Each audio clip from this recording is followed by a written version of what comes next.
Hello, everybody. Welcome back to GlitterGelPen. Episode 10. I'm Jill. I'm Alyssa, and 10 episodes is crazy. I know. I remember when we did our third episode, and I was like, we beat the odds. We've really beat them now. We have. We're podcasters now. Yeah. I feel like we've got a whole bunch of stuff under our belt, and I'm really glad that Podmas is over. Me too. Yeah. No, our views came back after Podmas, and I'm very excited because I thought that we killed our channel. Yeah, the real fans will love them. But Yeah. we were like, Podmas was for the fans. Okay? there was actually one of the episodes of Podmas and uploaded the unedited episode, which is, I was playing it back and I was like listening to it and I was like, why are there no cuts? So it's like us in our realest form. That's what Podmas was for us. But yeah, we came back with our Shane Dawson episode, and I feel like that's gone really well, and still boycott Shane Dawson. Yeah, we recorded that what feels like so long ago because we've done so many episodes since then. Yeah. When I was playing it back, I was like re-shocked at everything that we learned while we were doing it. So it's crazy. But how was your New Year's? It was good. I hung out with my sister, took some Jello shots. Yeah, that's pretty much exciting. it. I was literally, I'm the type of girly. I'm in my comfy cozies at 8:30, right? And it was 12 o'clock, and I was literally about to fall. I was about to pass out, but not from drinking. Just, I was a tired girly. Yeah. And so after midnight, I used the bathroom, and then I said, I'm going to head out. Yeah, I had to work on New Year's Eve, so I was off by 10, so I was able to at least sit on my couch and drink wine at midnight. But I hadn't eaten much, so I was a little drunk. Yeah. Off of 2 glasses of wine, but it was I feel that. very laid back. Same. I don't like rage anymore. There used to be days when... I know. I'm glad the holidays are over. Yeah, it feels like you can relax. You can relax, get back to work. Your house is not as messy. Because I feel like bringing in all the Christmas stuff. I just cleaned out my bathroom yesterday, and there were things under my sink that I got for Christmas last year that I haven't even opened because it's just stuff that you wouldn't buy yourself. Yeah. And it's, I don't know. The Christmas gifts, I'm not ungrateful, but Yeah. it's always thanks. I know what you're saying. Not junk, but like kind of. But It you know what I is. mean? It is, like, yeah, because I like my little ivory bar soap. I don't use a lot of shower gels and stuff like that. So when I get a bunch of shower gel from Bath and Body Works that I feel like causes cancer, I'm like, oh, yeah. And that's why I'm not big on, I don't really get gifts from people, and they don't get things for me, and that's fine. Yeah. Like, I don't need a bunch of stuff like that. I'll play like a Secret Santa or something because it's one gift. But yeah, I don't need all my friends to buy me a bunch of like stuff that I don't know where to put in my house. Yeah. You know what I mean? So yeah, I'm happy that's over. I love it when it's happening, but I am like glad to relax and like stuff when it is over. So. Yeah, even like Christmas Day, like the day after Christmas, I was like, okay, I'm ready to go back and sit at my desk and go into my little world because my family does like a marathon of a dinner every day with different parts of the family, and it's just... Yeah, it is. And they were bouncing around house to house and whatever. And we had Podmas, and we had normal episodes. We were like bouncing between, oh my gosh, this episode has to go up. Oh my God, this Podmas episode needs to be edited. Oh my God, the thumbnail. It was a lot. Yeah, and I felt like at first I was like, wow, like there's not going to be any drama that happens over like the holidays and stuff. Like it's going to be so slow coming back. And then as I was like looking at our notes like yesterday and today, I was like, we have a lot to discuss today. Yeah, I'm excited to be back with Hot Topics. Me too. Because we did not, even though for our fans, they got an episode this past week, we didn't actually film last week. So yeah, it's nice to be back. So what we're going to talk about today, first we're going to start with Justin and Hailey Bieber.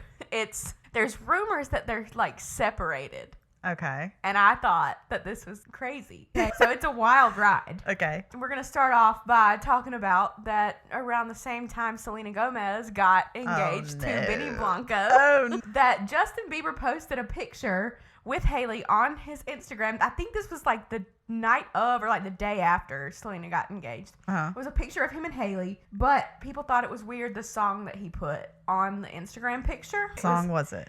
It was All My Ghosts by Lizzie Alpine. What is that about? So for me, this isn't quite as weird as everybody else thinks it is. Because to me, I actually listened to Lizzie Alpine, and All My Ghosts, I think that the fans are taking it like All My Ghosts, meaning like he's thinking about like his ghosts of the past, like Selena. Yeah, okay. But in context, the song, she says like, I can see it crystal clear when all my ghosts disappear or something like that. Like basically it's a song like meaning like that the person you're with like makes all of your past like not matter and not be relevant. Yeah. So that's kind of like how I've always taken the song, but people thought that it was really weird that he put that song with him and Hailey. Now, if he would have used his song, I'll settle for the ghost. Yeah. I mean, that would be a little different. That would be weird. Yeah. But I didn't think this was necessarily like weird, but I thought we would mention it because some people do think it's weird. There's that to start out, but where the real juiciness starts to come in is that Hailey Bieber over the holidays was on a weekend like girls trip in the Caribbean over the holidays. Okay. When it's their child's first Oh, that's true. Christmas. I feel like they're so, the last I've seen of them, they've been so like happy and look at our baby. Yeah. But so she posted with her friend Lori Harvey, which I didn't know who that was, but that's who she was with on this vacation. So she posted an Instagram story, like with them using her lip product from Road Beauty, whatever. And then Justin posted an Instagram story. This is like the catalyst of everything. Okay. So Justin posted an Instagram story and it was like just a picture of himself, but the song that he chose for the Instagram story, him and songs, man, he be selecting the wrong ones. The song that he put in the background was BED by Jacquez. Jackie. Is this that song that's old, like the R&B song, or no? I'm not sure. I'm trying to put you to bed. Oh, that's not that one. Okay. No, this song is a song that's essentially about having casual sex and not having anything serious with someone. Okay. And so he posted that song to just a picture of himself after we saw that Hailey was on a girls' weekend by herself during the holidays. But have you ever been in a relationship and gone out on a girls trip with your friends and the guy just has to do some shady shit, get under your skin to make you feel like, damn it? Yeah, to me, okay, we got more to go into this, but they're definitely fighting. Okay. Like, this is giving, if they're not separated or getting a divorce, this is giving like in high school when I'd go to a party and a boyfriend would be like upset about it and we'd be like, yeah, well, what are you gonna do? And you'd be going back and forth. I also feel like the context of Hailey Bieber and Justin Bieber together, the one thing he could do to get under her skin would be to make the internet think something is up. Because the poor girl has been through it with the Jelena fans or whatever. So he probably knew better than to do that.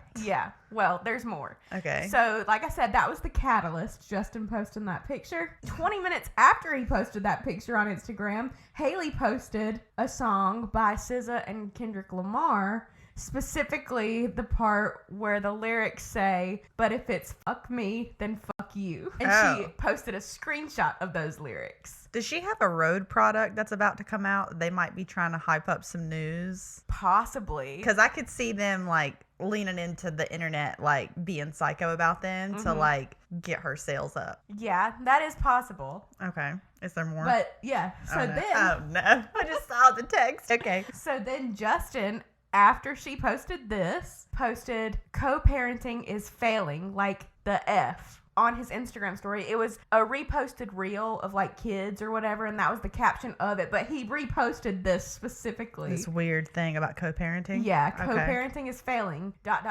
like the F. Okay. And he said co-parenting, and like, if everything's fine with your spouse, why? Yeah. Would you word it like that? Or he could just be, maybe they're just having a little spat and he's just trying to piss off Hailey. Like, she's probably like, why are you posting that right now? Yeah, like I said, like behind the scenes, they're definitely fighting. Yeah. The text messages are heated. Yeah. I wish that I could be a hacker and hack into that so bad. I wish I could hack into that. Be a hacker girly and draw their texts because they are, I know they're going at it. After he posted about the co-parenting, Hailey posted another Instagram story of a song by SZA, and it was the song What Do I Do, which is a song about catching your partner cheating on you. This is not good. This is not good. And we know that Justin has a history of doing that. So it's believable that this could be like real and like they could be separating. Yeah, Hailey also knows what she's doing, so. Yeah. And then we have family members trying to get into the drama because Justin's father, Jeremy, decided to take to X to write, I have never known a parent that said, I wish I didn't have a child. What in the hell is wrong with these people? Why? So he says that, and people are running wild with their speculations and questions about who he's referring to, because Hailey's on a girls' trip for her kid's first Christmas, seemingly. And so is there things behind the scenes, like where she's like, I wish that I didn't have a kid, and people are running wild with that? That's a lot of speculation. That's like a little far, but I get what's going on. Because, like, why else would he really post that? Because I don't think he would post that about his kid saying that, because he's not going to want to throw shade at his own child, because parents don't do that. So, in my opinion, it sounds like a father who's mad behind the scenes at something that their daughter-in-law is doing or did or something. Mm-hmm. Like I said, they're all just fighting. I know that this family group chat, they're beefing. Oh, yeah. Like, so Hailey then responded by posting a video on her TikTok. She reposted someone who was, like, talking about all the drama, and basically it was a guy, and he was like, you're not well. You are not well if you're talking about this. You're not well, and it's okay. You're not well, and it's okay. And do you think she's responding to the fans? Yeah, she actually... So she's not responding to the family. She's responding to the public's reaction to everything. Yeah. Okay. She put she, like, wrote the caption on it or something and was like, me to the whole internet right now. Mm-hmm. Like, with that video. So definitely to the fans. And so she's trying to act... I think, to me, this sounds... When you and your toxic boyfriend, like, are going at it one night, and then the next day y'all are fine, and it's awkward because now everybody's in your stuff. You posted on Facebook, F him. Yeah, like, everybody's in your drama. And now it's just, oh, what do we do now? And so she's me to the whole internet. You're not well. Even though I literally was posting about, like, my husband cheating on me. Like, yeah. And he was saying that co-parenting sucked. Oh, my God. So, yeah, in my opinion, I think there was something going on between them. Because if you were actually fine, why? Yeah. Why would all that have went down? And it is weird to go out of town for the holiday on your child's first Christmas. Yeah. If everything is beautiful and perfect. But yeah, I think time will tell. I could see them, like, separating or something. Okay. And they're trying to cover it up right now. The whole Justin, Selena, Hailey drama is, like, a lot, and I don't want to, like, harp on it too much, but I feel like I was texting you earlier, and whenever I read in the notes that it said Justin didn't post online anything questioning his relationship until Selena Gomez is happy and moved on. Yeah. It reminded me of myself whenever I was young. So... How old were you? Like 21? It was my 21st birthday. It was my 21st birthday. So I dated this guy, like, all through high school. Can we put screenshots of not the person, but just you? No. Okay. No. I wish we could. But hear me out. So I dated this guy, like, all through high school, and we broke up, and we hadn't been together in 2 years. Mm-hmm. But, like, we never spoke to each other. And he got engaged.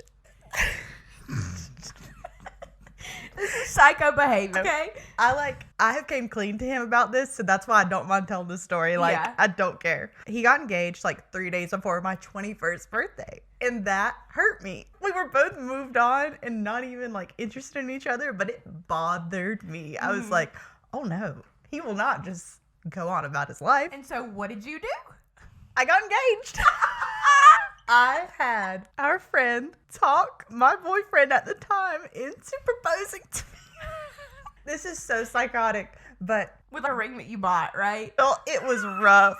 It was just tragic. I don't know I'm so glad I was a part of your life at this point. I don't know what I was thinking or what I was doing, but, like, I obviously knew, like, we were not going to get married. But fast forward, I don't know how many years, but me and the guy that I was engaged to broke up. Well, as soon as we broke up, I ran right back to old fella because he and his girlfriend, actually, I want to say him and his fiance had broken up. So then I was like, well, I guess it's time for me to get out of this now, and we can go hash this out. So then I was young and I wouldn't do this again, but we all learned. And I told him, it was like, you didn't think it was weird that, like, I got engaged, like, 3 days later? And he was like, I was talking to my mom about it, and we really thought it was strange. And what are the odds? And I was like, yeah, what are the odds? But I really remember when it happened. We all went out for your birthday / engagement that night.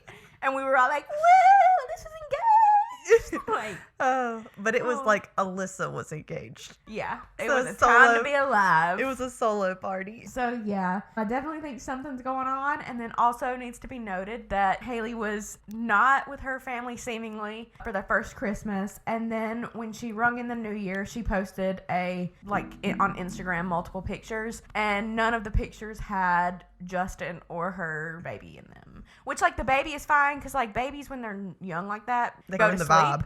Yeah, they go to sleep. I was just thinking, like, get them out of here. No, I was just thinking, like, a New Year's party where you're, like, in a cute cocktail dress, and then you got a baby on your hip. Yeah. I don't know, like, not that they, but you know what I'm saying, Jill. You know what I'm saying. No, but yeah, the you got baby, a little potato in the picture. Yeah, so the baby's not weird to me that it wasn't there, but no pictures with Justin either in this carousel. There were so many moments where the Jelena stuff was happening, and it was Hailey and Justin had been together for years, and there were so many moments where Justin wouldn't post a photo with Hailey, and it's like, if you would just post a photo with her and quit not posting with her, like, they would shut up. Yeah. Or it would at least show her that you're like, look, we're together. Yeah. But maybe she's trying to, like, Uno reverse and make him feel that in some way. But time will tell. I think 2025 we'll be able to find out all of this is. Having such a high profile relationship and a new baby, and Justin Bieber and being the guy involved, and then, like, you've got Selena Gomez with Benny Blanco, like, whatever. I did see a photo of someone who, like, gave him a makeover, and his face is nice if he would just fix his hair, clean himself, like he kind of looks homeless, change his clothes, but but not the homeless. You know how, like, there's some guys who kind of look dead, and, like, they look tired and dead all the time, and like, those guys, like, girls find attractive, like Pete Davidson. Yeah. Those kind of boys. But, like, Benny Blanco just looks actually homeless. Yeah. So, yeah, you know. I could see that. But he probably has more money than we'll ever see, because he's made some of the biggest, like, pop music he has ever. For sure. So yeah. Oh my God. Okay. Our baby Jeff. Our baby boy Jeff Wittek. I don't know if we've said baby Jeff on here or if it's just in our text, but he is now baby Jeff. He is our baby Jeff. We are so excited to meet our little baby Jeff. Oh God. We're gonna be like the weirdest internet creeps whenever we meet him. Y'all are the ones who call me baby Jeff. We do have a Jeff video on TikTok, and not that it's a lot, but we do have over 30,000 views. Yes, it's been popping off a little bit. And speaking of Jeff, because I think that Jeff, we've discussed this off the pod, but Jeff is going to have something to do with our future. Yes. I know that he will. We think that he's in our path of success. Yeah, and we booked our hotel for whenever we're going to see Jeff and meet him. We're meeting him at the Miracle Theater. Miracle. And the place that we're staying has a podcast studio. Yeah. What are the odds? The hotel that we booked just has a whole podcast studio just waiting down there for us to sit down with Jeff and talk to him. Yeah, really. Maybe he's staying in the Miracle Hotel. No, that's not the hotel. That's the theater. Oh, whatever. Maybe after he has a show at the Miracle, he's going to stay at the same hotel as us, and we'll connect and have a podcast together. Yes. You got to say things out loud to manifest them. But he's going to have something to do with us. Y'all just wait. Yeah. This week, he confronted Casey Neistat in their sit-down interview. Did you watch it? I have seen, like, all the clips of the major key points of it. I watched the interview. It's been a few days now, but I watched the interview with Jeff and Casey on Jeff's channel, and it was super emotional. Like, whenever they were talking about the David stuff, it was just really sad. Mm-hmm. And I could just tell how much it affects Jeff, and I don't know, it was just like, he was super vulnerable in the episode. He also seems like the kind of guy who, I'm cracking myself, like, we know little baby Jeff. I know. He seems like the kind of guy who tries to act like things don't bother him as much as they do. Because I noticed during parts of the interview, Casey would say something, he'd be like, dude, I don't care, but blah, blah, blah. And it's, Jeff, we all know you care. You know, and it's okay to care. It's okay, Jeff. It's okay to care, Jeff. We care too. But, so basically, it's like we're following up from our episode, I think 2 or 3, where, like, we talked about Casey Neistat's interview. Yeah. Where he was talking about why he wouldn't release the David Dobrik documentary and why he wasn't putting it out. And Jeff sat down with him on Jeff FM to confront him about the things that have been bothering him. So Jeff was really mad and upset about the fact that Casey was calling David one of the greatest comedians of our time. Yeah.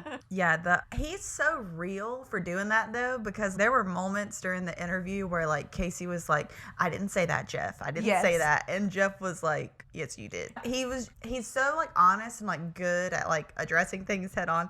And I know like our running joke on this is that we don't have anything bad to say about Jeff, but God, he's such a good person. I mean, how can you hate him? I know. Yeah, no, really. I felt a little bit of gaslighting happening from Casey, because he would literally go back on things that he said, and he would be like, I didn't say that, like how you said. And Jeff was just like, you did say that, though. And he would clock him by finding where he said it or finding what he said. So Casey said that his excuse for this, for saying that David was one of the greatest comedians of our time, was that he was like, I was complimenting David before everything went down. And I get what he's saying. There was a moment where like David, like everything he touched was gold on YouTube. Like I understand that. And one thing Casey did say was like a lot of the way that he looks at all that is because like him and David were friends before the documentary ever was created or even planned to be created. So I understand partly where Casey's coming from. Do I think he shifted what he meant when he said it because he's sitting in front of Jeff, who was hurt by that, and Casey probably didn't think it all through whenever he first said it? Sure. Yeah. But I also think it's fair to like not see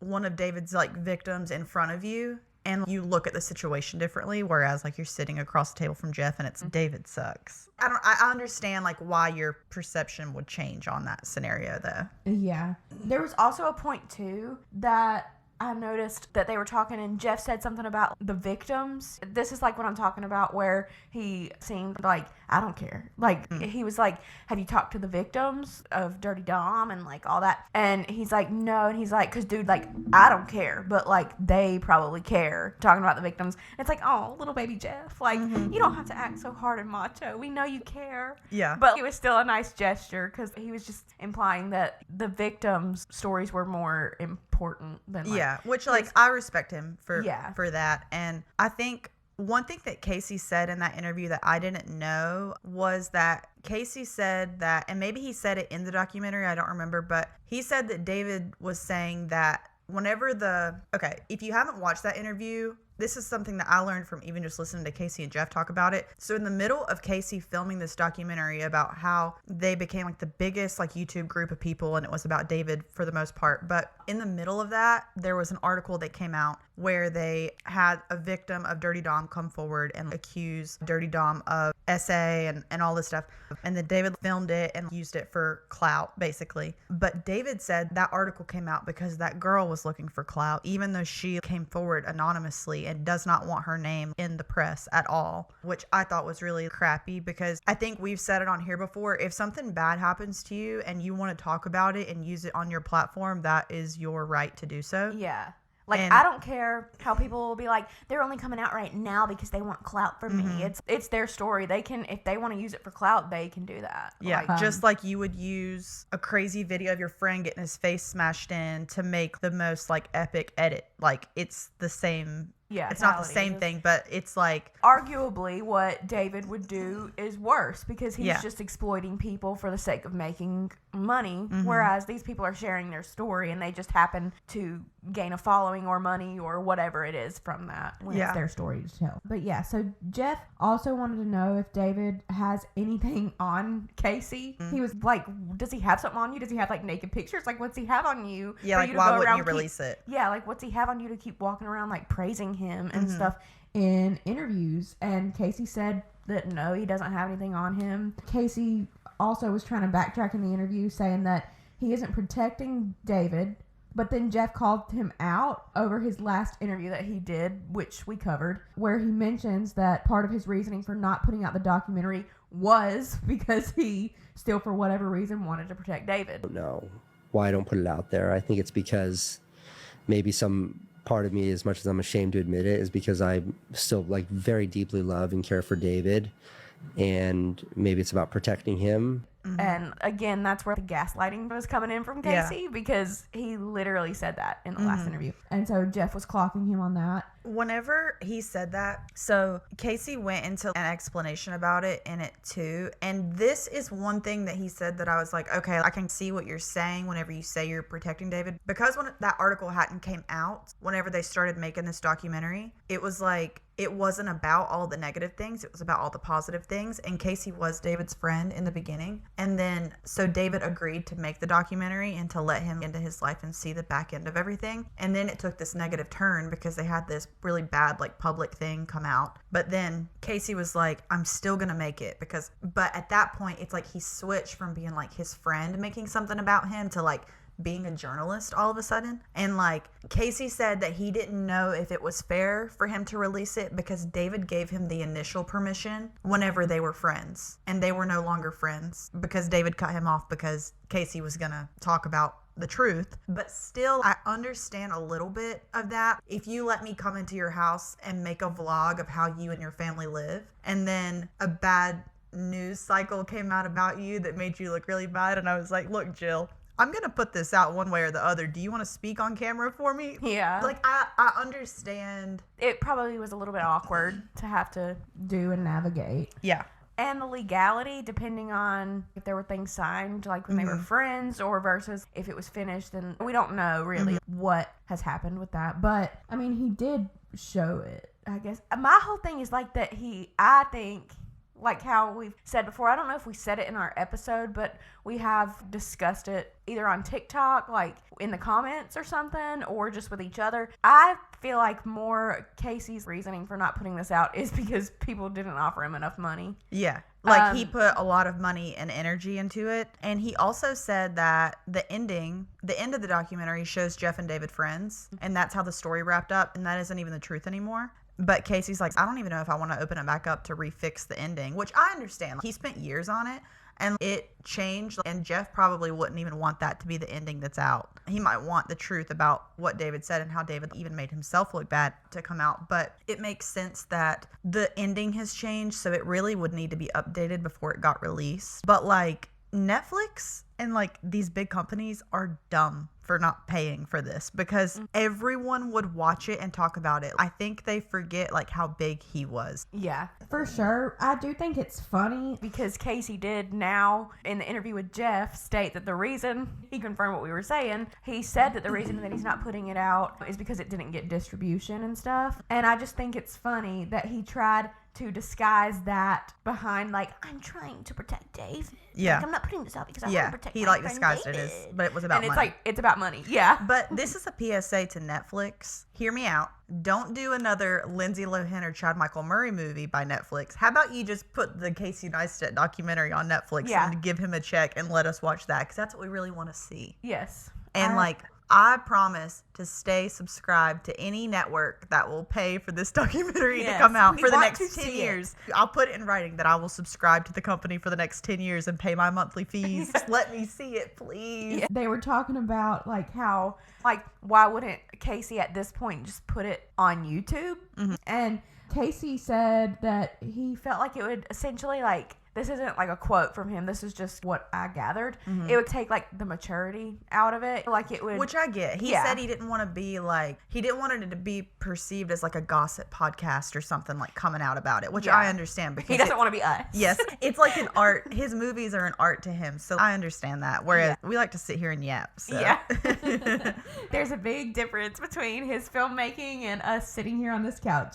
And he doesn't want to be perceived as what we do. So, like some expose or whatever. But, so, What are your thoughts? Do you think that he should put it out already? I don't blame him for not putting it out. If I put all of my money and effort into something and it didn't go the way I wanted it to, I wouldn't want to just be like, well, I guess I'll just put it out there for free. I understand that. But I think these networks are stupid for not picking it up because I think everybody would be talking about it.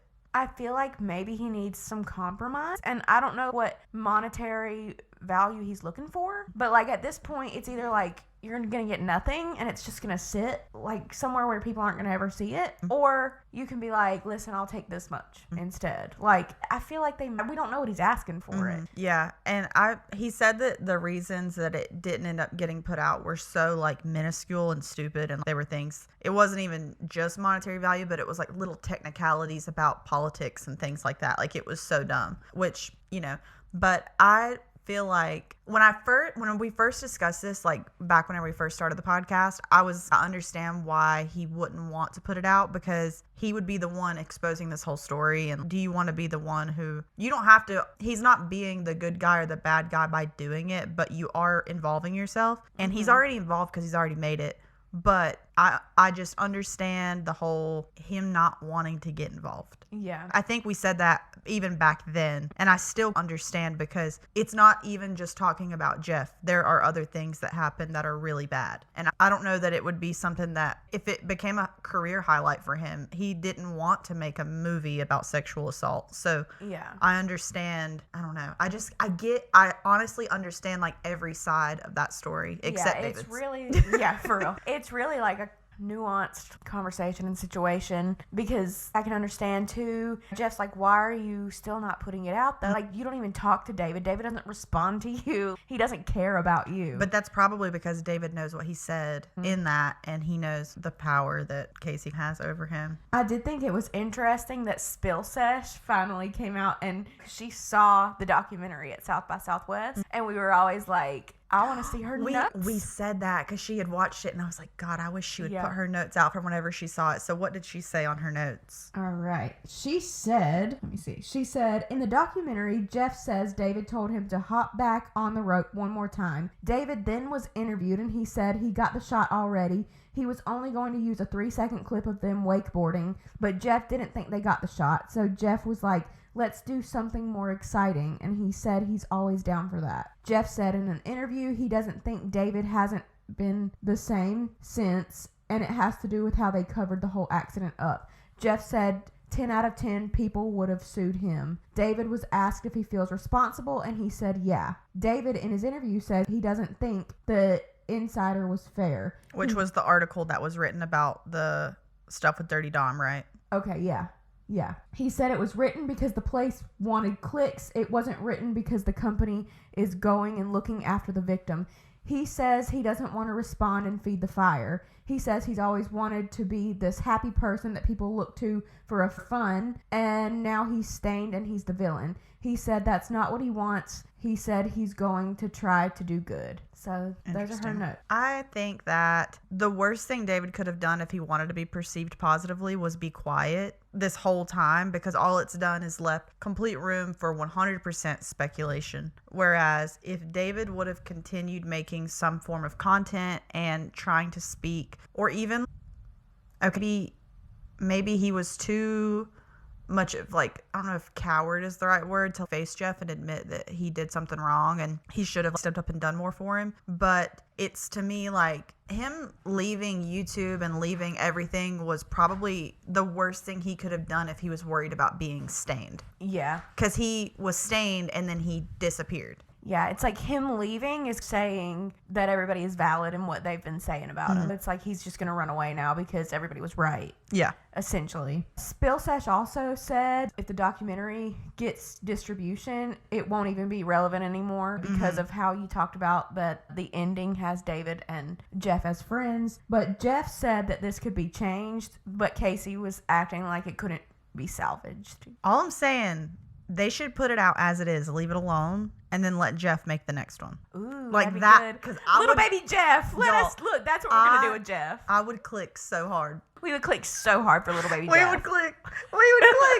But no, I would seriously watch that. I would watch that, and it would be like Dramageddon 5.0. Yes, but it would get Jeff a lot of money and a lot of views. I know it would. That's my thing. That.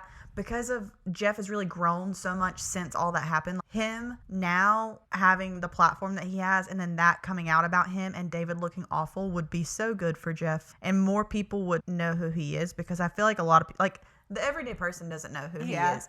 But whenever you say the one that David Dobrik had the incident with the excavator, everybody knows who you're talking about. Yeah. So yeah. So that's that on that. And on to the next thing. Which, did you see that James Charles spoke out against Morphe? Yeah, I did. I know y'all are trying to make their brand look bad, but one, in my opinion, it doesn't look good coming from James because it's like, who cares? Mm-hmm. Jeffrey, too. But it's also the way that our country is structured.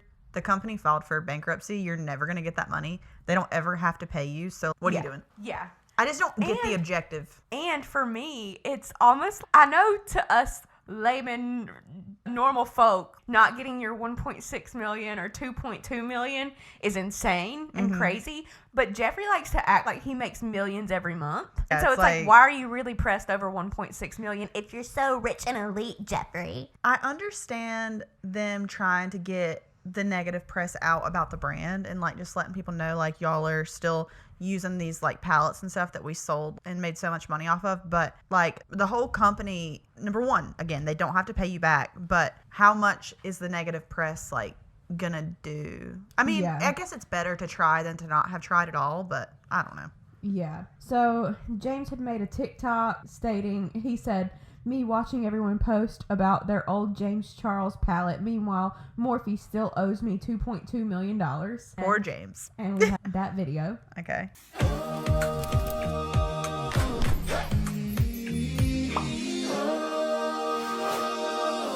Here's a normal person's opinion. Imagine being owed $2.2 million and it not destroying your life that you don't have it. Literally. These people are just so out of touch. It's James. Please shut up. That's literally if I had, it's the equivalent as if I was like, yeah, dude, like one time I went out with that dude and he owes me $50.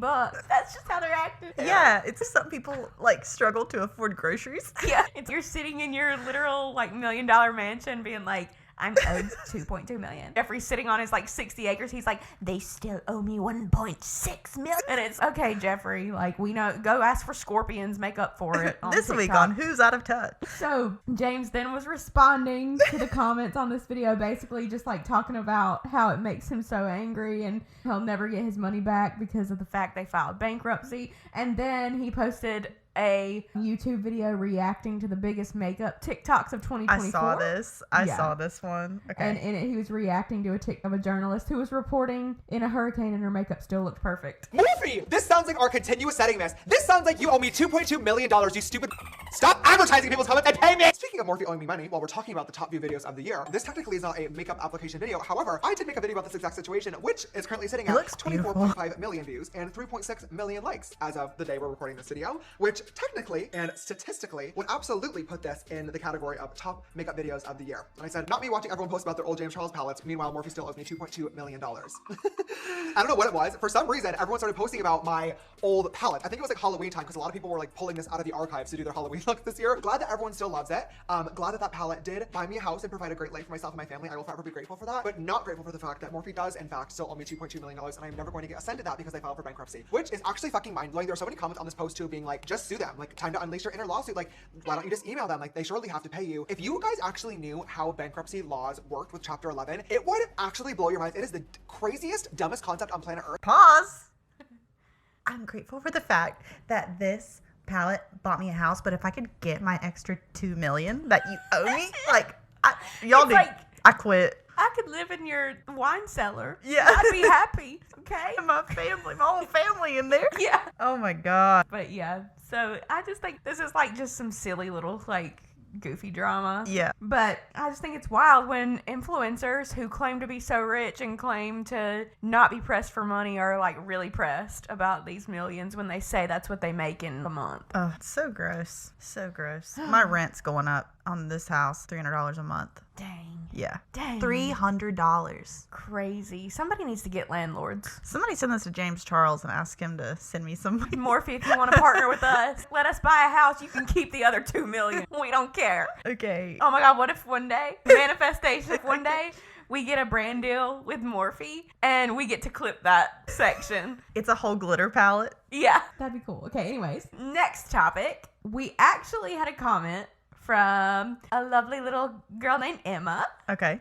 And she's my cousin's girlfriend. And she's so cute and nice. And she always watches our stuff and leaves nice messages. And she wanted us to cover Lizzo's interview with Keke Palmer. Okay. I didn't watch this one. Okay. So Lizzo sat down with Keke Palmer for Keke's podcast, and they were discussing the lawsuit that Lizzo had against her last year. Yeah, I remember that. So in this lawsuit, it stated that Lizzo fat-shamed employees and made them go to a strip club and touch the male dancers, and that she had a choreographer who was a really devout Christian, and she faith-shamed the other dancers who didn't have the same beliefs as her. Basically, in this, Lizzo said that the case was dismissed, and she's like, that means in a court of law that a judge looked at this and said that the evidence does not line up with what is being said.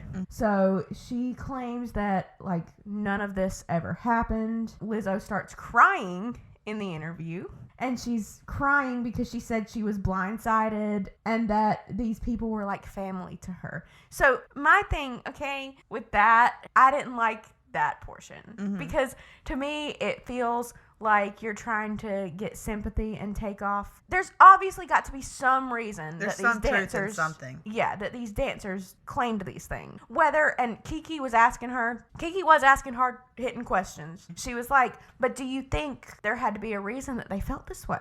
And she's like, I didn't do anything. And so it's like, but you need to be able to take some kind of accountability, I feel. Yeah, it's the complete lack of, it's the same thing with Brie. It's like, Briana Chickenfry, like, she's like saying that she never did anything wrong to Grace ever. It's like, that's not realistic. Yeah. Sure, you might not have done all the horrible things that the internet said you did, but you had to have had no one is perfect. And it's like the same with this. It's like, you probably shouldn't have taken your dancers to a strip club. Like, there's no way they're lying about that. Yeah. And that's inappropriate in itself. Yeah, and she said that she always heard about, like, that the artists would like not go out with their dancers and stuff, and she was always like, why can't we all just be like friends? And she said that this taught her now that you can't just be friends with all of your dancers and stuff, which kind of sucks, but there just has to be some kind of truth to it. And she should just take accountability, even if her intention was not to make the dancers feel this way.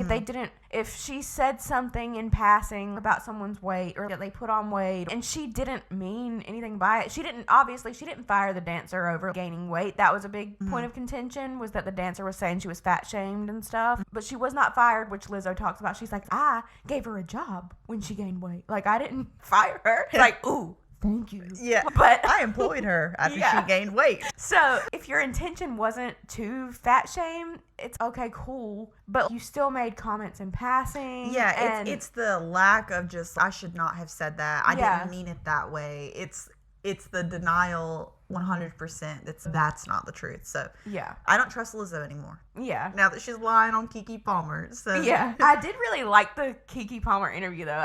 It makes me want to go watch Keke's podcast now. Is that what she has, is a podcast? Yeah, I believe so. She's super entertaining, so I'm sure it's good. But yeah, I like the Keke Palmer podcast from what I saw from that Lizzo interview, and now I'm gonna go check her out because she really is entertaining. Yeah, I used to love her. Was she on Nickelodeon? Yeah. Okay. True VP or something. Yeah. And then she was in like Jordan Peele's movie, the most recent one he had. The one, Nope. There was one about aliens that she was in, and I loved it. Yeah, it was that one. Nope. And she was really good in that. So yeah, and I did appreciate that she wasn't just like a lot of these other interviewers and stuff. Alex Cooper. Yeah, that how like when a celebrity says something, if they even ask a hard-hitting question, they just accept at face value that answer that they were given. And Keke was like, no, but could you see how maybe they would think these things?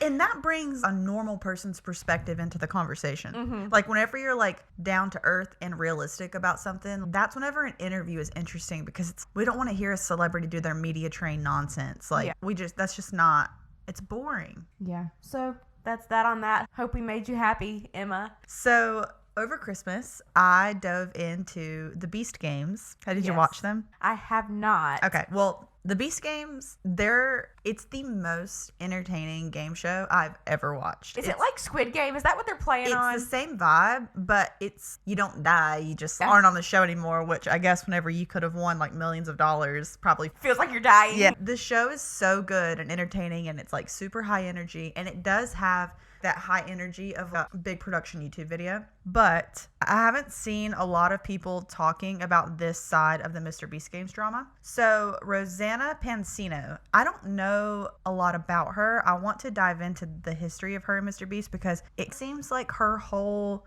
persona is trying to take down Mr. Beast. Yeah, I've seen stuff with her talking about Mr. Beast. Yeah, I don't think about what we're going to talk about right now, but last thing I saw of her was that she like played one of Mr. Beast's games that he had on YouTube, like where they hid in some football arena or stadium or something like that, and that she was saying like she lasted longer than they edited or something. But honestly, the whole time that she was like going on about this, I was like, why do we care? You didn't win. Yeah. They didn't change that. She said she got out 3rd or something, and that they edited her to be out 5th. Like, I feel like it could be, and y'all can comment and tell us what you think, because the Rosanna, Pansino, and Mr. Beast, there's so much behind all of that, and there's also a lawsuit with other people that Rosanna is now being like dragged into. If you watch Adam McIntyre's channel, you've probably seen some of this stuff, and I don't even know all the details of it because there's so much to it, but maybe that would be a good deep dive episode, is like just Mr. Beast stuff as a whole, because I would be interested to learn more about this, and it would be like a good way for us to do it. So if y'all want to see that, let us know, because that would leave be a kinda comment. cool. So the Mr. Beast games came out, and they come out, I think it's 1 episode a week or something like that. Maybe they do multiple episodes every few weeks.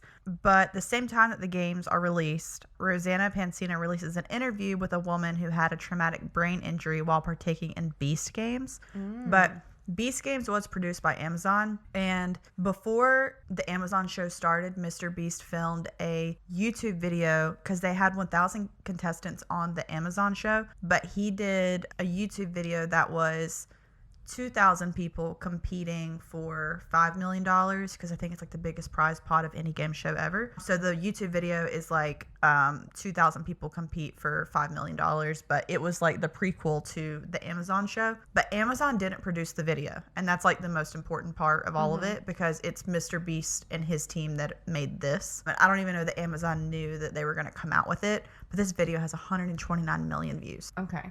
That is crazy. Yeah. That is crazy. So this woman, her name is Amanda, she competed on the 2,000 people video that was put on YouTube. Okay, I want everyone to know before we play these, I understand her, I hear her, but something about her, If you say something's not right, she has a brain injury, Alyssa. something ain't clicking.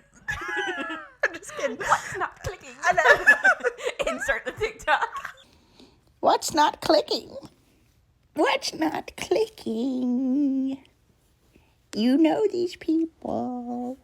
What's not clicking? Listen, the energy the woman gives, and it's not about her brain and how it works. She seems hungry for something, okay? Okay. That's all I'm saying. Okay. Click on that TikTok in there, and I want you to just watch how she talks to the camera. Okay. I was tackled and kicked in the head as a contestant on Beast Games. I entered the game as a super fan mom. I exited with a year-long recovery from a traumatic brain injury, if I should ever recover completely. My injury was completely preventable. I share the details online this week with the intention that this does not happen again. My hope is that lots of good decisions will flow from very bad circumstances. So that is the video that she put on TikTok in December. But Amanda went on Rosanna Pansino's channel, and Rosanna released the episode where she interviewed Amanda the same time that the Beast Games was coming out, because they were in the news. And there's not a lot of people like talking about this interview. There were no TikToks covering like a summary of the interview or anything like that there normally are. And I don't know why it's not really catching on. Well, throughout, whenever she got kicked in the head, trampled, her story, what's happened to her has changed slightly in her wording quite a few times from what I noticed, but there were cameras on her so they could play some stuff back to see. Well, she says that she didn't get inspected properly by the medics before leaving Beast Games, so she didn't know she had a concussion. She drove 4 hours home from Vegas or whatever back to where she was from and didn't know she had a concussion until she was like having weird symptoms over the course of the next week, went to the doctor, realized she had a brain injury. Did she fall or something? She tripped running to race towards something, and someone kicked her in the head as they were running by. But it's important to note that in the Rosanna episode, she says that she signed a liability waiver, that they're not responsible for injury. This is a physical game. you can get hurt. Well, in the episode, I think it was Rosanna, she said they were trying to shine light on the fact that you sign a liability waiver not expecting anything to happen to you. And I was like, I feel like you do the opposite. Yeah, I feel like when you get that, that's when people back out. That's when you're supposed to be like, you're now aware that you're at risk of injury. And I'm like, and you do know it's a physical game. And I think that is why this woman isn't getting any attention from Mr. Beast and his team, because she has no leg to stand on. No, really. She signed up for it, and sure, they probably should have inspected her more or paid more attention, but she literally just drove home. She didn't act like anything was bothering her. She was adrenalated. She didn't know. They didn't know. And I'm sure if she, after she got hit in the head or whatever, she was like, can somebody check me out or whatever, I'm sure they would have. Yeah. And also in the episode, so she's not been able to work, allegedly. That's what she says, on Rosanna's episode. She said that she's not been able to work, and her doctor told her she's going to have a 1-year recovery time. And sure, I believe you. It's like we said earlier, something happened to you. If you want to use it for clout, use it for clout. That's your story. Yeah, but there's just so many stories of people trying to sue an employer or sue something just to get money. And she's not suing, but never once in the interview between Amanda and Rosanna did Amanda say that she said she had reached out to Mr. Beast's managers and people that she knew from the show, and she hadn't heard back. But number one, she did sign a liability waiver, so they're not really responsible for anything. But two, she never said that she sent them an email with all of her medical bills and was like, hey, I'm not able to work. Here's evidence that I have something wrong with me caused from this moment in time where I was on set shooting for you guys and I haven't been able to work. I don't see them not paying her. Yeah. She hasn't asked. She hasn't asked? That's what I'm saying. Why is she? That's why I'm like, there's something cloudy about this, because it's like, if she had asked and she was trying to make public that they're not helping her, that's one thing. But I'm also like, when you go on Rosanna Pansino's YouTube channel, they probably aren't going to want to talk to you anymore. Yeah. And if they don't have to, why would they? She should have reached out and tried and asked, like what Jeff did, where he just asked for David to pay his medical bills. Yeah. If you have that, at least you have that you asked. But if you don't ask, you cannot receive. Yeah. They didn't even know you had a concussion. To them, nothing is wrong at all. And then she pops up on Rosanna's YouTube channel. And it's just trying to give, in my opinion, Mr. Beast a bad name. So I don't know if she has tried to contact him at this point, asking to take care of medical bills and if she's out of work or whatever. But Rosanna started a GoFundMe to help Amanda raise money while she was out of work recovering from her injury. She had a $5,000 goal, and her fundraiser is now over $7,000. Oh, her goal was only $5,000? Dude, Mr. Beast gives out $1 million to a random person on the street. I feel like if they would just reach out to him, he would have helped, but not now. $5 to Mr. Beast is literally like a dollar bill. That's like, just here, take it, whatever. Watch the TikTok. You don't have to watch the whole thing, but this is like a little clip of the Rosanna and Amanda interview. Okay. And no one referred me to nurses or to the ambulance or anything else. I didn't know I was kicked because apparently I blacked out momentarily, and said, I think I have a 1-year recovery. And so, sorry.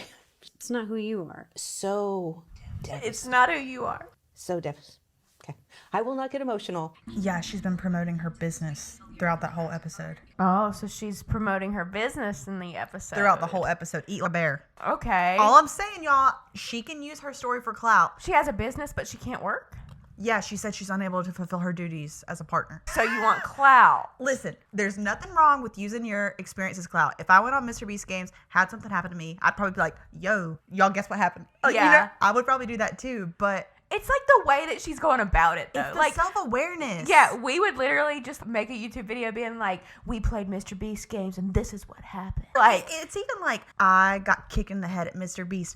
You should help me grow my business to show him. I'd be like, I don't know, like, it'd be giving like Mean Girls, like Regina George punched me in the face one time. One time, she punched me in the face. It was awesome. That's the vibe we would give, and this is not that vibe at all. But I don't know. She just gives me cloudy vibes, which is okay if you're self-aware. Don't be a Brecky Hill, Amanda. Yeah. Okay, so the final story. This final story is, I was going to talk about Logan Paul and CoffeeZilla, but there's so much. I watched 4 hours of those videos. because I was bored on Christmas, and I was like, I was so deep in there. I know so much about crypto right now, and I don't know anything about anything when it comes to crypto.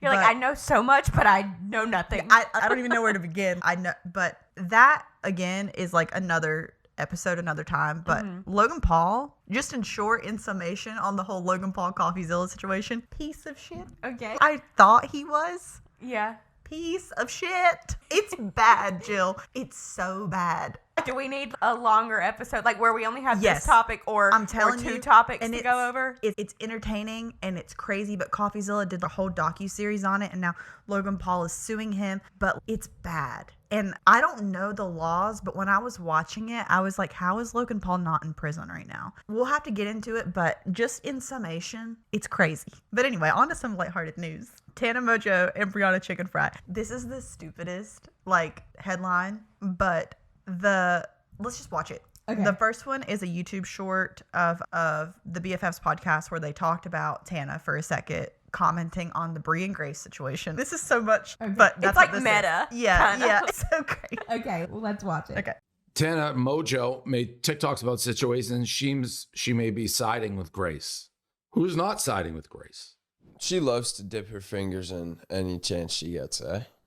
Well, yeah, anyone that talks about me negatively will get a bajillion views. So it's kind of also what you got to remember why the hate train keeps going. I thought you and Tana were like friends, though. We are. So how do you feel about that when you see a post like that? I'm like, what? It's Tana. I don't know. What do you expect? I'd hold that against somebody for life.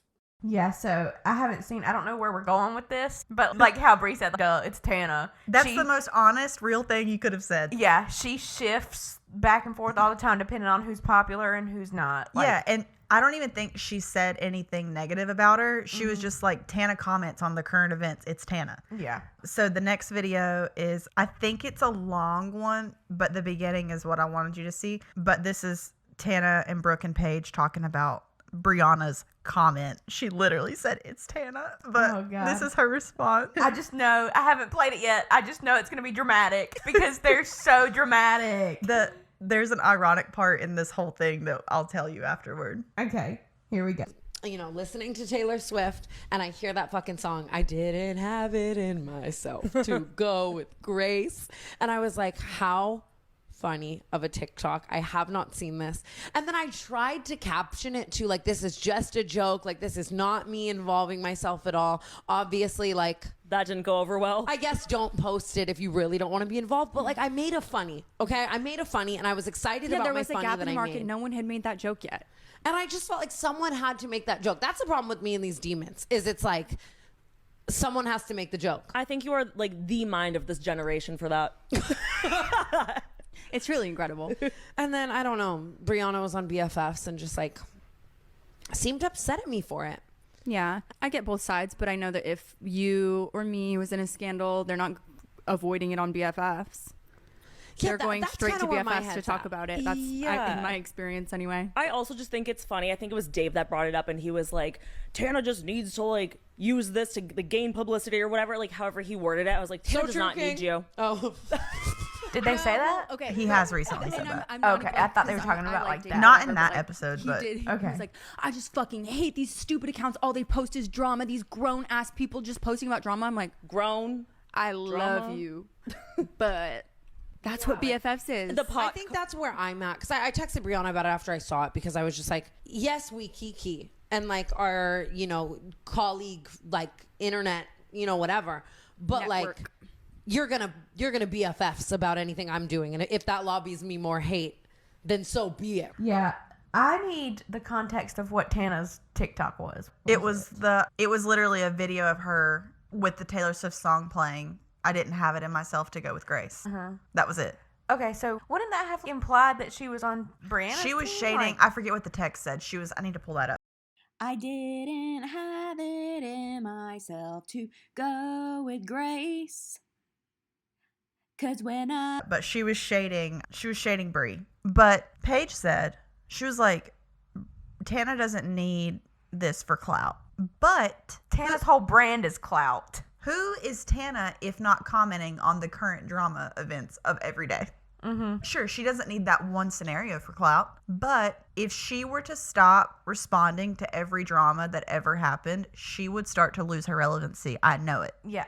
The other ironic thing I thought about this was that they were like, they're going to BFFs about anything in our life. And they didn't discuss Brooke's creepy boyfriend at all. And I was like, huh, how interesting. Yeah. I just really...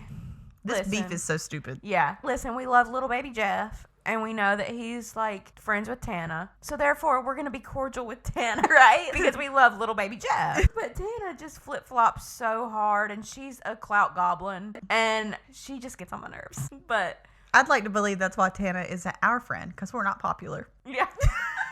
I'm just kidding. Kind of. We'll see her one day. I just know. Y'all, I'm telling you, we're going to end up in the same room as her one day. And we're going to be like, we were just... we were just using your name to get up in the YouTube. And all you little people who watch us religiously are gonna be like, why y'all taking a picture with Tana? Because I would.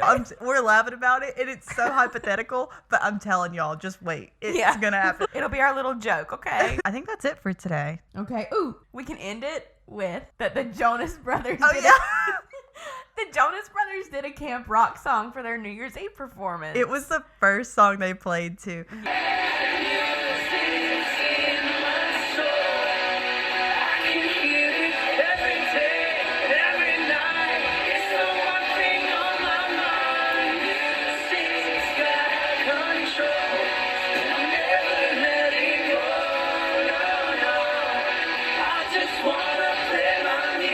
When I saw that, I sent it to Jill. I was like, this is crazy. Because so cool. That was not on our 2025 bingo card. If you didn't love Camp Rock, like, I don't know. But whenever the first Camp Rock was coming out was whenever I met Demi Lovato at Myrtle Beach. And that's cool that you met her back then. Not only do I have a photo with her then, we both had a gap. Wow. You had a gap back in the day.